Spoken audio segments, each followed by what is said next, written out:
Are you tired of the Jets winning yet? I hope not, because they friggin' did it again against the New York Rangers in Madison Square Garden to kick off a massive, massive road trip.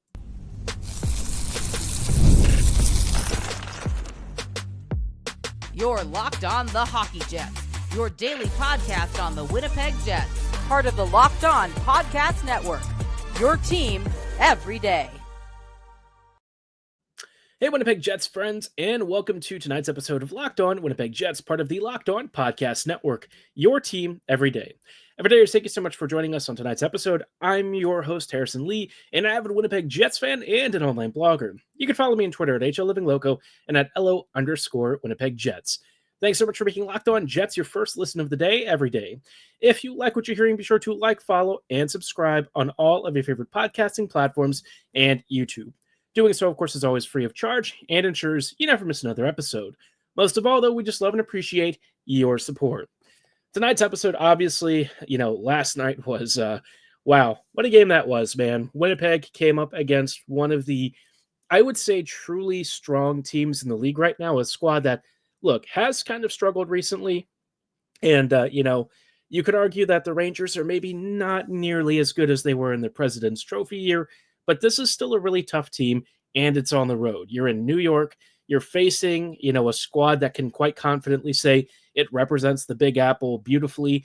And, instead of really shying away from the moment and having maybe a repeat of the Toronto Maple Leafs game, the Jets came in and they kicked butt. I'm not allowed to swear on the podcast, so I can't use the word I was going to.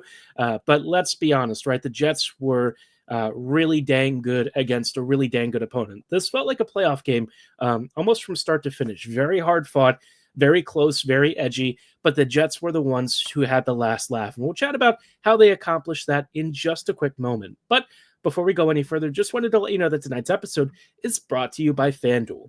You can start the season with a big return on FanDuel. New customers can place a $5 bet, and you'll get $150 in bonus bets if that first bet wins. Visit FanDuel.com to get started. Now, like I said, the Jets have come away with a big 6-3 victory, and this game has now pushed the Jets to 30 points on the season. I want you to take a moment to think about that. 30 points through 16 games is an almost unheard of pace. Teams in the modern era of hockey simply do not do this just 16 games into the season. It's never been done before.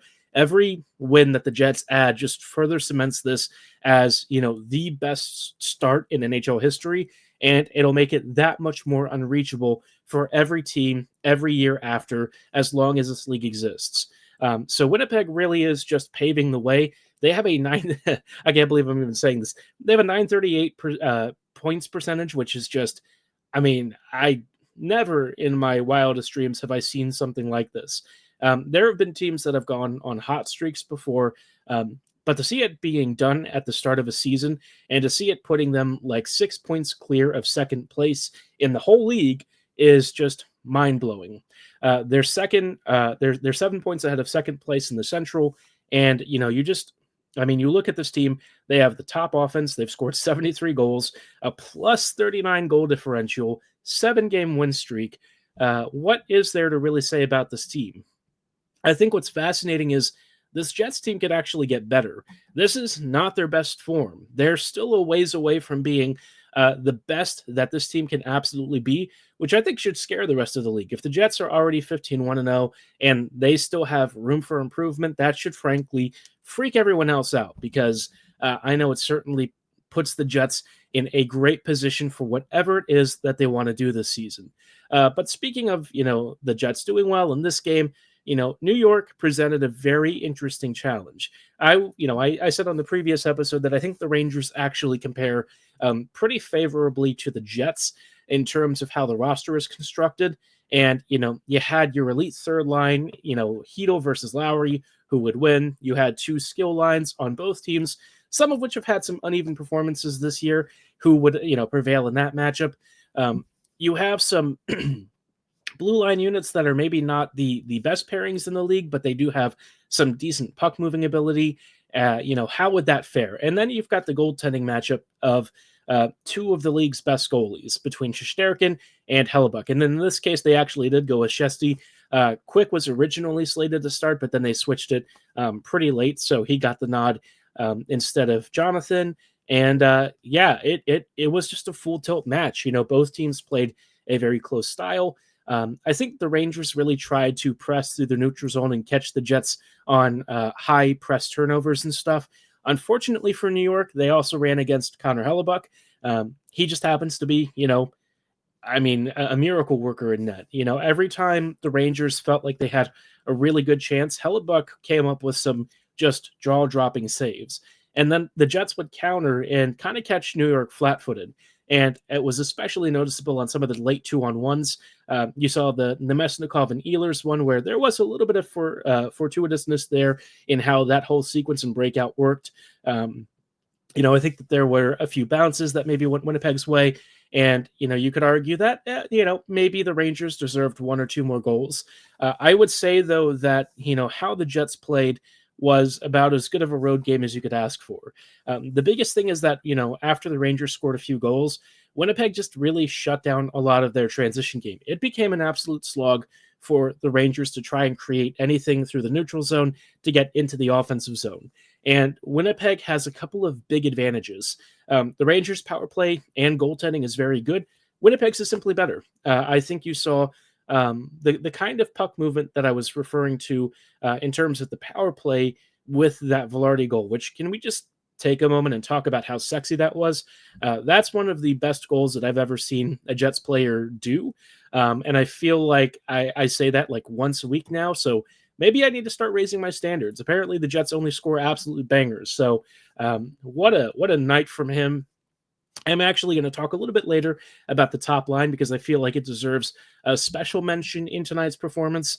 I know you'll probably see some underlying numbers that maybe paint a slightly more nuanced picture, but I think the top line really does deserve some roses for tonight's game. But we'll chat about that a little bit later.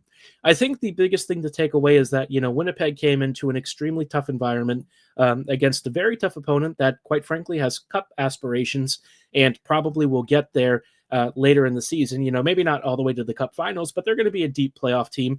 And they kind of just outplayed them for the most part. I mean, there was really nothing else to say other than the Jets came in, they took care of business. They were very opportunistic when a Ranger made a mistake. They forced turnovers. They hit, New York apparently cheating for offense, which is funny that Kyle Connor pointed this out because that's how he's played for 90% of his career. So I guess if there's anyone who's an expert on perhaps cheating for offense, it'd probably be Kyle. He used to do it a lot. Sometimes even still does it now. But, this was just a very intense, very back and forth game. And Winnipeg, I think for me, just put on a really good effort. This was Hayden Fleury's first game back into the lineup. Smart decision, in my opinion. Stanley has done about as well as you could hope for from some of his, good shifts and maybe some of his rougher shifts. But this was a game where you probably wanted Fleury's skating to be a little bit more of a focal point. And at the end of the day, the Jets' top players showed up and the Rangers kind of got plastered. The battle of the third lines actually went a little differently than I expected. The Lowry line really didn't have the greatest evening, but I think that they ate some tougher matchup minutes. They didn't give up a ton, and it allowed some of the top skill lines to maybe take advantage of some of the Rangers' mistakes and stuff. So, yeah, what a game. Huge night for Winnipeg. They are, of course, the fastest team to 15 wins in league history. And every win that they now add to that just makes the legend of this team even more impressive. And the fact that they can do this while also adding to their franchise win streak is just hilarious. I mean, this team is just a joke. It's nuts to watch this squad just go in every game and somehow come out with a win. The fact that they've only lost one game through 16 is just mind-blowing. Never seen anything like it. And I hope we just keep seeing them continue to add crazier and crazier records throughout the season. But I did mention that I thought it'd be worth talking about a particular top performer from this evening, and I'm going to give the roses to the top line. And I want to talk about them in a little bit more of a broader context because I said, at the start of this year, I was very suspicious of how they would do, right? Last year's 30, 40 game sample of Kyle Connor, Mark Scheifele, and, Gabriel Velarde, if we're being honest, wasn't great. It was a really rough performance. And the best you could hope for is that they were maybe a bit, under break even for scoring chances, but that you would hope that their natural talent would outscore their problems. Well, they've recently started to play more like an actual top line, and I want to chat about where you might want some improvement, what they've done really well, and where they really deserve a lot of praise. We'll chat about that in just a quick moment, but before we go any further, did want to shout out our friends and partners at Omaha Steak. Nothing delivers comfort and joy quite like the unrivaled quality and taste of Omaha Steaks. This year, skip the holiday hustle and bustle and save 50% off gourmet gifts site-wide at omahasteaks.com. Plus, get a $30 reward card when you shop early and score an extra $30 off with promo code NHL. With 5 generations of experience, they constantly deliver the world's best steak experience, and the gifting experts at Omaha Steaks have made it easy to deliver the perfect gift with thoughtfully curated gift packages starting at just $89.99. From legendary steaks to mouth-watering desserts and more, save 50% off site-wide at omahasteaks.com. Plus, our listeners get an extra $30 off with promo code NHL and a $30 reward card when you shop early. That's 50% off at omahasteaks.com and an extra $30 with promo code NHL. Minimum purchase may apply. While we're here, I also wanted to let you know about our friends and partners at SelectQuote. The World Series, the Super Bowl, the Olympics, the world's top athletes get to play in top-level sporting events thanks to one thing: teamwork. And teamwork can also protect your financial legacy and your family's future. SelectQuote's licensed insurance agents are the perfect teammates when shopping for customized, affordable life insurance. They can help you find the right policy to keep your financial legacy safe in your family's end zone. SelectQuote is one of America's leading insurance brokers with nearly 40 years of experience, helping over 2 million customers find over $700 billion in coverage since 1985. You invest so much time to take care of yourself and keep your health in the best top shape, and SelectQuote's exclusive policies can reward that effort. Other life insurance brokers offer impersonal, one-size-fits-all policies that may cost you more and cover you less, while SelectQuote's licensed insurance agents work for you to tailor a life insurance policy for your individual needs in as little as 15 minutes. These policies are even more affordable than you think. You could get coverage for up to $1 million for as little as $20 per month. Obviously, it's a great time to get in, and I think for all of us, we're thinking of maybe our uncertain future, and it's time to make a decision for ourselves and our families. Get the right life insurance for you for less at selectquote.com/lockedonnhl. That's selectquote.com/lockedonnhl today to get started. Selectquote.com/lockedonnhl. SelectQuote. They shop, you save. Hey friends, and welcome back to tonight's episode of Locked On Winnipeg Jets, part of the Locked On Podcast Network, your team every day. Every day, thank you so much for rejoining us on tonight's episode as we are just chatting about, some really interesting stuff from the past few games, I guess 16 games in, pretty early into the season. And I think it's pretty worth shouting out some fascinating things, maybe some positives, maybe some negatives. And we've talked about a lot of that the last few weeks. But I think something that's really stood out recently has in fact been the Jets' top line. And I know that that's been a subject of consternation. You've heard me sort of wax poetic on it for a good few years now. And usually it's not always been something great, I guess. The Jets' top line is a lightning rod of controversy because I think in years past you could argue the Jets really didn't have a top line. And in some seasons, it's been a net negative, a unit that, quite frankly, has held the team back. This year, I think more than the previous seasons, the Jets' top line is starting to feel like something that Winnipeg can actually lean on a bit. I'm not going to sit here and say that the line has been perfect. Defensively, there are still moments where you'd probably like someone else to maybe help them out a little bit. I think that there are some shifts where maybe there can be a bit of a lack of foot speed. But on the whole, I think tonight's game against the Rangers really showcased what this unit is capable of when they have, space and time to work.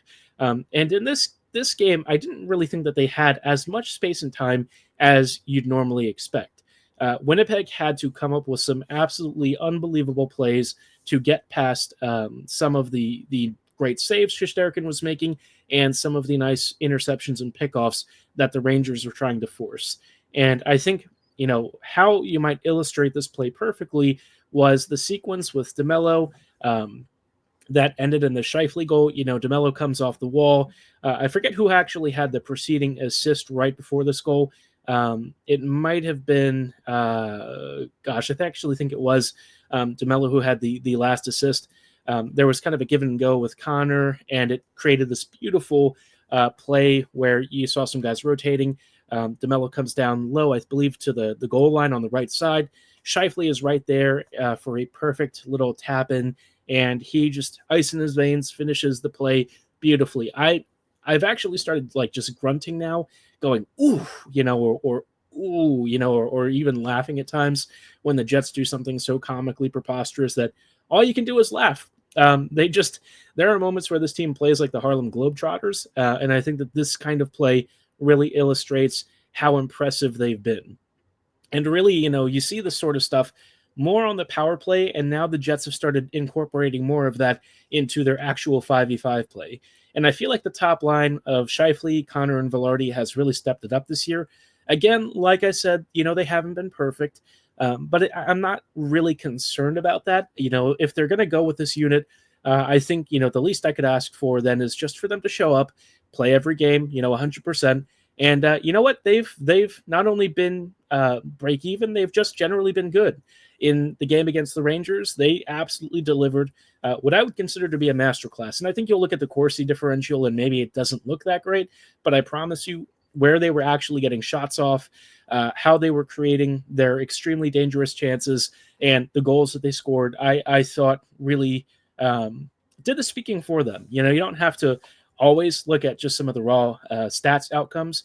There are, some key indicators of how a line's doing when you see how they're cutting up the offensive zone, how they are able to maybe force turnovers and start counters, how they're breaking out. And I think in many of these areas, the top line absolutely delivered. And they've been much better the past several games.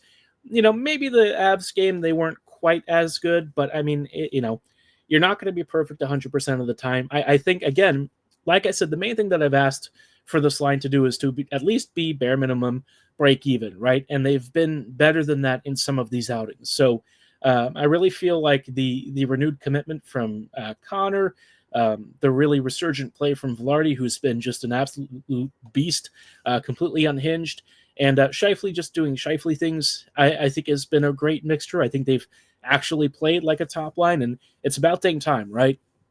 We've been waiting for a lot of these guys to really step up and grab, I guess, life by the horn. And, this time it actually feels like they're doing it. In last season, I felt like they were terrible together. This year, it's been a bit of a different story. And I don't know what changed. I don't know if Arneal just got more buy-in or something, but it just feels like, some of the key parts of this trio have elevated their games and stepped it up in a way that we really haven't seen them do in previous years. I think Connor has really led the way in that respect. I remember in previous seasons just being really confused as to what, his defensive reads were, what he was trying to do, why he wouldn't mark, why he'd cheat for offense, why he wouldn't back check or maybe be as physically engaged as I know he could, why he wasn't always using his line mates to the most, impactful manner that he could. So many of these questions and concerns he's answered this year, and he's done it in really emphatic fashion. Like I said, I think, for Connor, this is the best hockey he's ever played. And he has like a nearly 50-goal season under his belt. And he's playing better hockey than he did back then. So, in this game, he scored a goal, really nice one, a breakaway that was sprung by pierre-luc. And it was a very due reward. He hadn't had any points in like the last 3 games. And finally, he kind of gets off the schneid. Not that he really needed to score more. I mean, he's got like almost 20 points already this season, if not hitting like 19 or 20 in this one. So what a year for him. And I really feel like, the top line, just let it continue, man. That's all I ask. Keep showing up every shift, keep putting in great performances. And when you have an off night, you know what? Just ask your teammates to step up and be the guys who can help you carry that load. Because as long as these guys are doing each other good favors and supporting each other when maybe they're not having the best outing, I think that's all that you could really ask for. This team feels like it's really tight-knit. It feels like they're really fighting for each other. And all I can say is the vibes couldn't possibly be better. I'll tell you what, man. a 15-1-0 start, just truly something special. The top lines contributed a lot. The Lowry line has contributed a lot. The Nemestikov line has had some really crucial moments. Just not really enough that I could possibly say about the start. Even the Kupari line has figured in occasionally on the scoring, more so on the defensive and forechecking side than anything. But that still plays a pivotal role in limiting the amount that your opponent can create. So, man, it just feels like every night there's a different hero. And we do see a relatively familiar rotation of heroes, but it's nice that the Jets can win by committee, right? They don't have to have the world's craziest talents.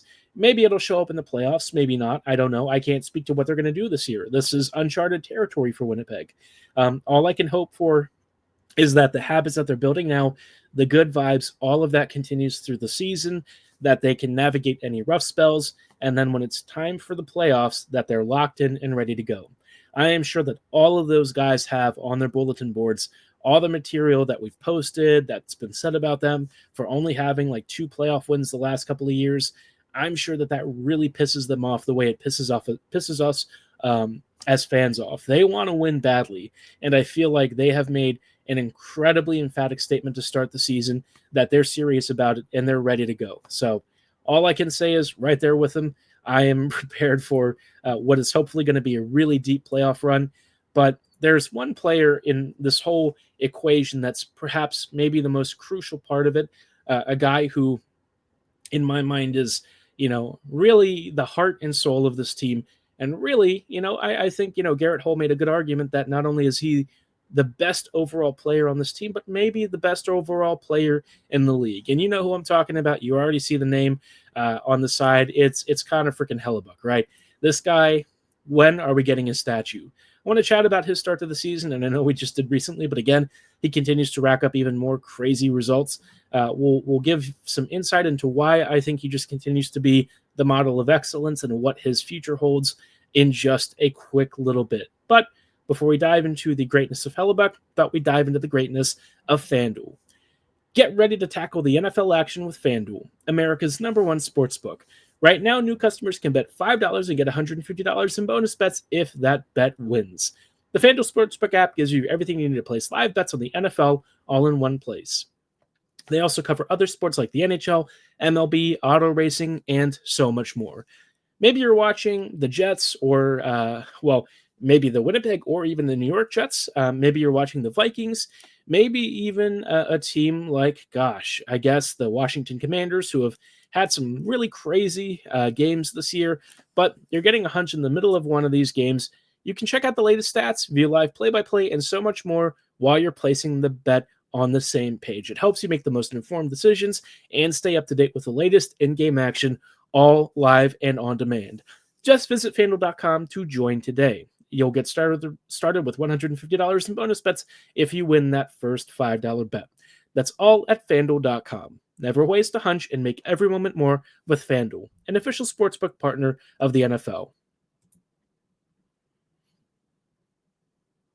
Hey friends, and welcome back to this episode of Locked On Winnipeg Jets, part of the Locked On Podcast Network, your team every day. Every day, thank you so much for rejoining us on tonight's episode as we are just wrapping up with some final thoughts for the Jets. Obviously, it's been a crazy, crazy run.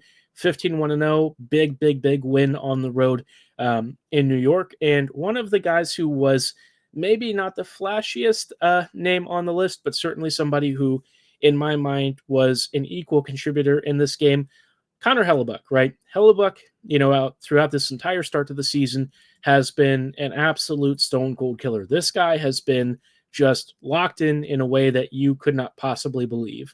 I know people will say, oh, he had like a 9-17 in this game and surrendered 3 goals. I promise you, with how the Rangers were creating on some of the power play opportunities and stuff that they had, he robbed probably 2 or 3 darling chances. And he's just been him. Throughout most of his career, he has been him. And at this point, Hellebuyck is trending in the direction of having one of his best seasons ever, which is crazy because last year was his best season ever, and he could potentially beat out that last year.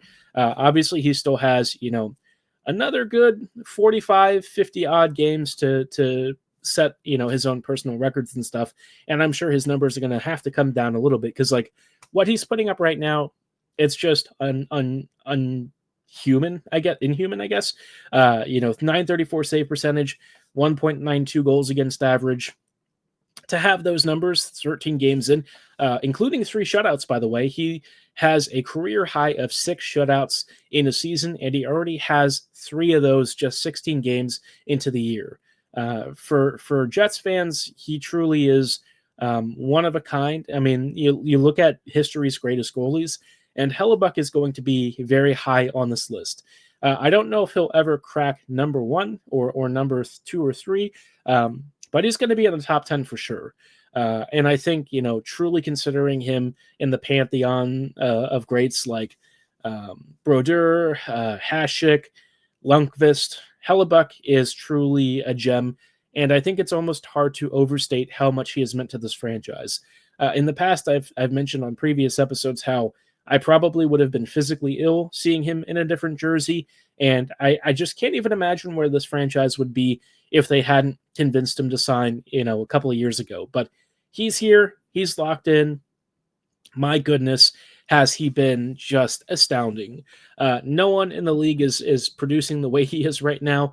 He's not only a win factory, but he's also a human highlight reel. He is a statistical anomaly. There's no one doing as much in goal for his team as he is. And it's just been like this throughout most of his career. He's a multi-Vezina winner. I'm thinking he's loading Vezina number 3 this year already. And if he keeps this up, man, he's going to have one of the craziest seasons for a goalie in the modern era. I could certainly see him finishing with like a 925 on the season, which he hasn't done that since 2017, 2018, would be pretty insane. If he somehow gets above that, I mean, wow, the Jets are just locked in, and it would be great if that can translate to the playoffs. I know his postseason record is where things have kind of fallen apart. Not all of that really on him, by the way, but obviously, his performance in that, let's be honest, during the postseason, it has had some ups and downs. But, if ever there was a year that felt like maybe he could finally bust out of that slump where he could really have a consistent run, maybe this is the season, right? The Jets seemingly are just firing on all 4 cylinders. You really don't have much to worry about so far. It's just about continuing the stuff. Everyone staying as healthy as possible, staying energized even during the really sloggy sections, and preparing for what is hopefully in a several months' time a deep playoff run. It's crazy that we're even talking about the playoffs now, but the Jets have already put themselves so far ahead in their quest for a playoff spot that you can realistically start talking about it already. The Jets are at this point almost a lock to make it. I mean, they would really have to go off the rails in a way that even for the Jets, like second half crashes, we really haven't seen before for this team to really just miss. That's how big of a cushion they've already built for themselves. And Hellebuyck has been a huge, huge, huge part of that success. I know that statues outside of Canada Life are probably a little overstated when we're talking about players who are on this team right now that could possibly get it. But honestly, you know what? I would start just building the Hellebuyck statue now. He's been that good. He's a guy who I feel really stands as maybe the greatest Jet outside of Howardchuk. I think when you think about what he means to the franchise and what he has been for this team, he's getting close to Dale in his greatness. I don't want to put him on par with Dale yet because I feel like that's just maybe not the most respectful thing to do. But in terms of players, at least for my generation, that I instantly associate with Winnipeg, Helly is probably, about as close to that as I'm going to get. So a truly incredible season from him, already backing an incredible career. At this point, there's really no signs of it slowing down. And for the Jets, that can only mean good things going forward. So it's just an incredible moment, an incredible time to be a Jets fan. And here's hoping that the good vibes keep rolling. But we'll just have to see if they can pull it off again later this week on Thursday. Going to be a tough game. Nothing about this road schedule is easy. Getting to play Tampa Bay again should be fun. I'm sure that they're going to be looking for vengeance after the Jets sank like 7 goals against them the last game. But hey, if Winnipeg can walk into New York and come away with yet another victory, they can come away with wins anywhere. But We'll just have to wait and see if they can actually do it. We'll see then on Thursday, but for tonight's episode, that is going to be all the time that we have. I thank you so much for listening and making Locked On Jets your first listen of the day every day. We'll see you back here tomorrow with coverage ahead of that game. But like I said, for tonight's show, that's all the time that we have. Thanks so much for listening. Have a great night, and go Jets go.